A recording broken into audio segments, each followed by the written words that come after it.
جب تک عورت یہ گناہ کرنا نہیں چھوڑتی اس عورت کی کوئی نماز قبول نہیں کی جاتی۔ حدیث نبی صلی اللہ علیہ وآلہ وسلم ہے، جو عورت بس ایک گناہ کرتی ہے، چاہے وہ کتنی ہی نمازیں پڑھ لے، تہجد پڑھ لے، کوئی نماز قبول نہیں ہوگی۔ زندگی میں ایک بار ضرور سن لیں۔ بسم اللہ الرحمن الرحیم۔ قبولیت اعمال کا ایک راز ہے جو موت کے بعد ہی کھلے گا، اور اگر اعمال کے قبول و عدم قبول کا معلوم کرنا اتنا آسان ہوتا تو ریاکاروں اور بدعتیوں کی اتنی کثرت نہ ہوتی۔ ہاں، البتہ شریعت نے قبولیت کا اعمال کا معیار اور کسوٹی بنا دی ہے کہ عمل کرنے والا صحیح العقیدہ ہو، عمل عین سنت کے مطابق ہو اور خلوص پر مبنی ہو، اور اپنے نیک اعمال کو برباد کرنے والے گناہوں سے بچتا ہو، تو اسے اللہ تعالیٰ سے قبولیت اور فضل کی امید رکھنی چاہیے۔ نیکیاں قبول یا مسترد ہونے کی علامات اور ہدایات کے عنوانات پر مشتمل ارشاد فرمایا، جس میں انہوں نے سعادت حج پانے والوں کو مد نظر رکھتے ہوئے کہا، کائنات کی تخلیق کا مقصد اللہ کی عبادت ہے، اور عبادت کی قبولیت کے لیے جدوجہد ضروری ہے۔ چنانچہ عدم ایمان کے باعث کافر اور منافق کا کوئی بھی عمل آخرت میں فائدہ نہیں دے گا، البتہ انہیں دنیا میں پورا بدلہ دے دیا جائے گا۔ عمل کی قبولیت کے لیے اخلاص اور اتباع سنت لازمی امور ہے۔ اخلاص کا مطلب یہ ہے کہ نیکی کا مقصود اور مطلوب صرف رضا الہی ہو، جس کے لیے نیت بنیادی کردار کے حامل ہے، کیونکہ نیت کی وجہ سے چھوٹا عمل بھی بڑا بن جاتا ہے۔ انہوں نے یہ بھی کہا کہ تقویٰ تسلسل کے ساتھ نیکیاں، نیکی کے لیے دلی رغبت، نیکی پر ثابت قدمی اور انسانی اعضاء کا صحیح سلامت رہنا نیکی قبول ہونے کی علامات میں سے ہے۔ اگر انسان کو ابدیت کے حقیقی معرفت مل جائے تو اسے اپنی ساری زندگی کی عبادات بھی بیچ نظر آئے، اس لیے تو اسے عظیم ترین عبادات کے بعد بھی استغفار سنت نبوی ہے۔ اور مومن کبھی بھی اپنی نیکی پر گھمنڈ نہیں کرتا، بلکہ اللہ تعالیٰ سے قبولیت کا امیدوار رہتا ہے۔ چنانچہ قبولیت کے لیے دعا اور شکر گزاری اپناتا ہے۔ شکر کرنے پر اللہ تعالیٰ کی طرف سے قبولیت کا وعدہ ہے۔ دوسری جانب شرک، ریاکاری، نیکی کے عوض دنیاوی مفادات کا حصول، حالت ارتداد میں موت، دین سے نفرت، اللہ کے آیات اور آخرت میں ملاقات کا انکار، غضب الہی کا موجب بننے والا اعمال کرنا، منافقت، ہٹ دھرمی اور اناد کی بنیاد پر سنت سے تصادم، اپنی بات کو نبی کریم صلی اللہ علیہ وآلہ وسلم کی بات پر فوقیت دینا، اپنی پارسائی پر گھمنڈ، نجومی کے پاس جانا، عصر کی نماز کو ترک کر دینا، حقوق العباد تلف کرنا، تنہائی میں گناہ کرنا، غیر شرعی مقصد کے لیے کتا پالنا اور شراب نوشی سے نیکیاں مٹ جاتی ہیں۔ لیکن کچھ ایسی عورتیں ہیں جن کی نماز ان کے منہ پر ماری جائے گی، کیونکہ وہ عورتیں نماز تو پڑھتی ہیں اور جنت میں جانے کے لیے ان کے لیے صرف نماز پڑھنا کافی نہیں ہے کہ وہ جنت تک انہیں پہنچا دے، کیونکہ وہ ایسی عورتیں جو نماز خوب پالتی ہیں، خوب روزہ رکھتی ہیں، ایک روزہ نہیں چھوڑا، لیکن ان کی نماز کا کوئی فائدہ نہیں ہے۔ ان کی نماز ان کو جہنم کی آگ سے نہیں بچا سکتی، کیونکہ وہ ایسی نیکیوں کے ساتھ ایسے گناہ کرتی ہیں جو ان گناہ ان کو جہنم میں لے کر جائیں گے، کیونکہ آپ صلی اللہ علیہ وآلہ وسلم نے فرمایا، یہ دو چیزیں اسلام کے حقوق ہم کو دی ہیں، پہلی ہے کہ حقوق اللہ اور دوسرا العباد۔ پہلے اللہ تعالیٰ کے حق کے بعد بندے کا حق۔ اللہ کے حقوق میں نماز، روزہ اور زکوٰۃ اور حج ہے۔ بندے کو چاہیے کہ یہ تمام حقوق پورے کرے۔ پھر اس کے بعد جو حقوق العباد ہیں وہ بہت مشکل ہے، کیونکہ اگر حقوق اللہ میں سے کسی ایک حق کی پامالی ہو گئی تو اللہ تعالیٰ سے آپ توبہ کریں، اللہ تعالیٰ معاف فرما دے گا، کیونکہ وہ غفور الرحیم ہے۔ لیکن اگر حقوق العباد میں سے کسی حق میں پامالی ہو گئی تو حقوق العباد کی معافی نہیں ہے۔ ناظرین، اب ہم آپ کو ان عورتوں کے بارے میں بتاتے ہیں جن کی نماز یا کوئی بھی نیکی قبول نہیں ہوتی۔ رسول اکرم صلی اللہ علیہ وآلہ وسلم نے یہ بات بھی بیان کی، جو عورت جوان ہو جائے جب تک سر پر دوپٹہ نہیں ہے اس کی نماز نہیں ہوتی، اور آپ نے یہ بھی فرمایا، جو اپنے بالوں کو نہیں ڈھانپتی اس کی نماز نہیں ہوتی۔ رسول اللہ صلی اللہ علیہ وآلہ وسلم نے یہ بھی فرما دیا، اگر کوئی عورت مسجد میں جاتی ہے عطر اور خوشبو لگا کر، جب تک وہ غسل نہیں کر لیتی اس کی بھی نماز قبول نہیں ہوتی۔ اس لیے فرمایا، اے عورتوں کی جماعت، تم میں سے کوئی مسجد میں جانا چاہے تو خوشبو لگا کر نہ جائے جب تک یہ غسل نہیں کر لیتی۔ یہ نماز یا عبادات قابل قبول نہیں۔ خاوند کی نافرمانی کرنے والی حدیث کے الفاظ ہیں، 3 ایسے لوگ ہیں ان کی نماز قبول ہونا تو دور کی بات کانوں سے بھی اوپر نہیں جاتی۔ غلام مالک کی اجازت کے بغیر دوڑ گیا، اگرچہ وہ جا کر تہجد بھی پڑھے گا لیکن اس کی کوئی بھی نماز یا عبادت قبول نہیں ہوگی۔ ایسی عورت جو اپنے خاوند کو ناراض کر کے رات گزارتی ہے اس کی بھی نماز قبول نہیں کی جاتی۔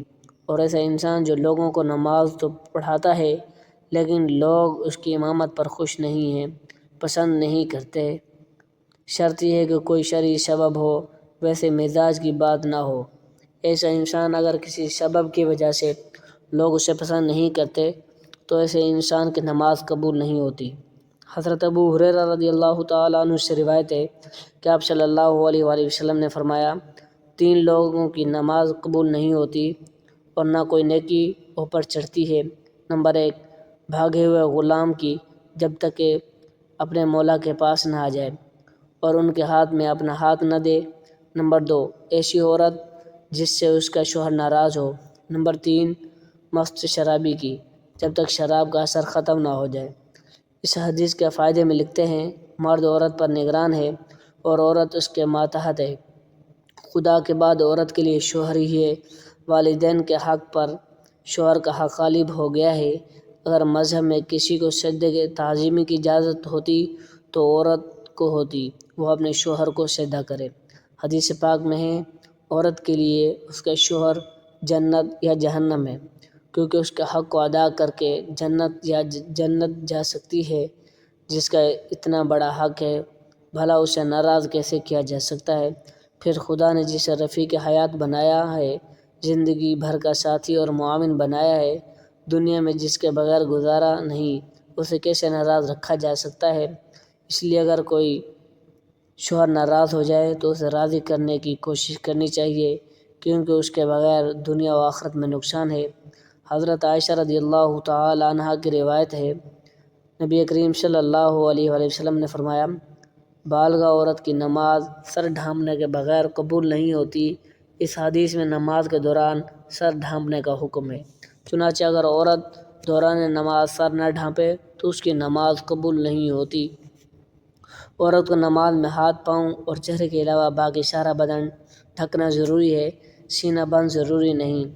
ایسے باریک کپڑوں میں جن سے بدن جھلکے نماز نہیں ہوتی۔ جو کپڑے ایسے باریک ہوں کہ ان کے اندر سے بدن نظر آئے، ان سے نماز نہیں ہوتی۔ نماز کے لیے دوپٹہ موٹا استعمال کرنا چاہیے۔ چہرہ، دونوں ہاتھ گھٹنوں تک اور دونوں پاؤں ٹخنوں تک، ان 3 اعضاء کے لیے علاوہ نماز میں پورا بدن ڈھکنا عورت کے لیے نماز کے صحیح ہونے کی شرط ہے۔ اس کے بغیر نماز نہیں ہوگی۔ خواتین کا یہ کہنا ہے کہ جب بندوں سے پردہ نہیں ہے تو خدا سے کیا پردہ؟ بالکل غلط ہے۔ اللہ تعالیٰ سے تو کپڑے پہننے کے باوجود آدمی چھپ نہیں سکتا، تو کیا پورے کپڑے اتار کر نماز پڑھنے کی اجازت دے دی جائے؟ پھر بندوں سے پردہ نہ کرنا ایک مستقل گناہ ہے۔ جو عورت اس گناہ میں مبتلا ہو، اس لیے یہ کیسے جائز ہو گیا وہ نماز میں بھی ستر نہ ڈھانکے؟ الغرض عورتوں کا یہ شبہ شیطان نے ان کی نمازیں غارت کرنے کے لیے ایجاد کیا ہے۔ نماز کے دوران سر کھل جائے اور 3 بار سبحان اللہ کہنے کی مقدار تک کھلا رہے تو نماز ٹوٹ جائے گی، اور اگر سر کھلتے ہی فوراً ڈھک لیا تو نماز ہو گئی۔ نماز نفل بیٹھ کر پڑھنے کی اجازت ہے، گو بیٹھ کر پڑھنے کا آدھا ثواب ملا، لیکن فرض نماز بیٹھ کر نہیں ہوتی، کیونکہ قیام نماز کا رکن ہے، اور مردوں کے لیے بھی اور عورتوں کے لیے بھی۔ اور اصول یہ ہے کہ نماز کا رکن فوت ہو جائے تو نماز نہیں ہوتی۔ لہذا جو عورتیں فرض نماز بغیر معذوری کے بیٹھ کر پڑھتی ہیں ان کی نماز نہیں ہوتی۔ ہاں، جسم کا صحیح طریقے سے ڈھانکنا ضروری شرط ہے۔ پہنچوں تک ہاتھ کھلے ہوں، مذائقہ نہیں، سینے پر اوڑھنی ہونی چاہیے۔ سجدے میں دوپٹہ نیچے آ جائے تو نماز ہو جاتی ہے۔ عورتوں کا جمع ہو کر اس طرح نفل نماز کے ساتھ جماعت کرانا بدترین بدعت ہے اور متعدد غلطیوں کا مجموعہ ہے، جس کی وجہ سے سخت گناہ گار ہیں۔ اور نیل پالش اور آدھیا سینے والی عورتوں کی تو انفرادی نماز بھی نہیں ہوتی۔ فجر کی نماز تو عورتوں کو اولاً وقت میں پڑھنا افضل ہے، تو دوسری نمازیں مسجد کی جماعت کے بعد پڑھنا افضل ہے۔ جمعہ اور جماعت اور عیدین کی نماز عورتوں کے ذمہ نہیں۔ حضرت صلی اللہ علیہ وآلہ وسلم کا بابرکت زمانہ چونکہ شر و فساد سے خالی تھا، ادھر عورتوں کو حضرت صلی اللہ علیہ وآلہ وسلم سے احکام سیکھنے کی ضرورت تھی، اس لیے عورت کو مساجد میں جانا حاضری کی اجازت تھی۔ اس میں بھی یہی قیود تھے کہ باپردہ جائیں، میلی کچیلی جائیں، زینت نہ لگائیں۔ اس کے باوجود عورتوں کو ترغیب دی جاتی تھی کہ اپنے گھروں میں نماز پڑھیں۔ چنانچہ حضرت عبداللہ بن عمر رضی اللہ تعالیٰ عنہ سے روایت ہے، حضرت صلی اللہ علیہ وسلم نے فرمایا، ترجمہ: اپنی عورتوں کو مسجدوں سے نہ روکو اور ان کے گھر ان کے لیے زیادہ بہتر ہیں۔ حضرت عبداللہ بن مسعود رضی اللہ تعالیٰ عنہ سے روایت ہے کہ رسول اللہ صلی اللہ علیہ وسلم نے فرمایا، عورت اپنے کمرے میں نماز پڑھنا اپنے گھر کی چار دیواری میں نماز پڑھنے سے بہتر ہے، اور اس کا پچھلے کمرے میں نماز پڑھنا اگلے کمرے میں نماز پڑھنے سے بہتر ہے۔ مسند احمد میں حضرت امام حمید ساعدہ رضی اللہ تعالیٰ عنہ سے مروی ہے کہ انہوں نے عرض کیا، یا رسول اللہ، میں آپ کے ساتھ نماز پڑھنا پسند کرتی ہوں۔ آپ صلی اللہ علیہ وآلہ وسلم نے فرمایا، مجھے معلوم ہے کہ تم کو میرے ساتھ نماز پڑھنا محبوب ہے، مگر تم اپنے گھر میں کمرے میں نماز پڑھنا گھر کے صحن میں نماز پڑھنے سے بہتر ہے، اور گھر کے صحن میں نماز پڑھنا گھر کے احاطے میں نماز پڑھنے سے بہتر ہے، اور احاطے میں نماز پڑھنے سے بہتر ہے، اور احاطے میں نماز پڑھنا اپنے محلے کی مسجد میں نماز پڑھنے سے بہتر ہے، اور اپنے محلے کی مسجد میں نماز پڑھنا میری مسجد میں نماز پڑھنے سے بہتر ہے۔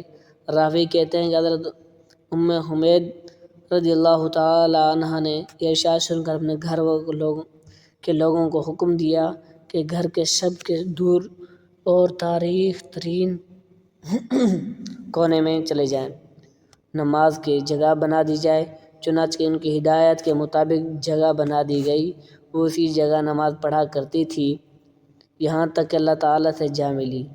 یہ تو حضرت صلی اللہ علیہ وآلہ وسلم کے دور سعادت کی بات تھی، لیکن بعد میں جب عورتوں نے ان قیود کو کوتاہی شروع کر دی جن کے ساتھ ان کو مساجد میں جانے کی اجازت دی گئی، تو فقہائے امت نے ان کے جانے کو مکروہ قرار دیا۔ ام المؤمنین حضرت عائشہ صدیقہ رضی اللہ تعالیٰ عنہ کا ارشاد ہے، ترجمہ: عورتوں نے جو نئی روش و اختراع کر لی ہے، اگر رسول اللہ صلی اللہ علیہ وآلہ وسلم اس کو دیکھ لیتے تو عورتوں کو مسجد میں جانے سے روکتے، جس طرح بنو اسرائیل کی عورتوں کو روک دیا گیا تھا۔ حضرت ام المؤمنین رضی اللہ تعالیٰ عنہ کا یہ ارشاد ان کے زمانے کی عورتوں کے بارے میں ہے۔ اسی سے اندازہ کیا جا سکتا ہے کہ ہمارے زمانے کی عورتوں کا کیا حال ہوگا۔ خلاصہ یہ ہے کہ شریعت نہیں بدلی، اور حضرت صلی اللہ علیہ وآلہ وسلم کے بعد کسی کو شریعت کے بدلنے کا اختیار نہیں، لیکن جن پر قیود و شرائط کو ملحوظ رکھتے ہوئے حضرت صلی اللہ علیہ وآلہ وسلم نے عورتوں کو مساجد میں جانے کی اجازت دی، جب عورتوں نے ان قیود و شرائط کو ملحوظ نہیں رکھا تو اجازت باقی نہیں رہے گی۔ اس بنا پر فقہائے امت نے، جو در حقیقت حکمائے امت ہیں، عورتوں کی مسجد میں حاضری کو مکروہ قرار دیا گیا ہے، گویا کہ یہ چیز اپنی اصل کے اعتبار سے جائز ہے مگر کسی عارضہ کی وجہ سے ممنوع ہو گئی، اور اس کی ایسی مثال ہے، وبا کے زمانے میں کوئی طبیب امرود کھانے سے منع کر دے، اب اس کا یہ معنی نہیں کہ اس نے شریعت کے حلال و حرام کو تبدیل کر دیا، بلکہ یہ مطلب ہے کہ ایک چیز کو جو جائز و حلال ہے وہ ایک خاص موسم اور ماحول کے لحاظ سے مضر اور صحت ہے، اس لیے اسے منع کیا جاتا ہے۔ اللہ تعالی ہمیں دین کی سمجھ نصیب فرمائے اور ہمارا خاتمہ ایمان فرمائے۔ اللہ تعالی ہمیں نیک عمل کرنے کی توفیق عطا فرمائے۔ اللہ پاک میری اور آپ کی بخشش فرمائے۔ آمین۔ ناظرین، کمنٹ باکس میں اللہ تعالیٰ کے 99 ناموں میں سے کوئی ایک نام یا حضور صلی اللہ علیہ وآلہ وسلم کے 99 ناموں میں سے کوئی ایک نام ضرور ٹائپ کر دیجیے گا۔ جزاکم اللہ خیرہ۔